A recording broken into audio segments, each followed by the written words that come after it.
நல்ல பிள்ளை எப்பவே எவ்வளவு பழுத்து சாப்பிடுங்க அப்புறம் சாப்பிடுங்க சாமா. ரொம்ப சந்தோஷப்படாதீங்க, நம்ம குரங்களோட இடத்துக்கு வந்துட்டோம்.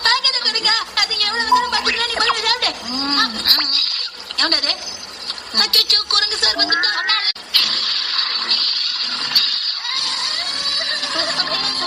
ஆமா, இதெல்லாம் ஏன் இவ்வளவு கோவமா இருக்கு?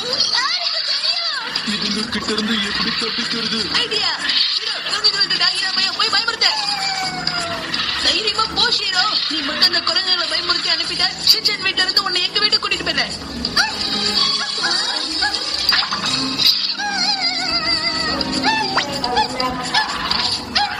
அவன் பெற்றனே போனியே ஜீரோ.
இன்னும் எல்லாம் போயிடுச்சுங்க.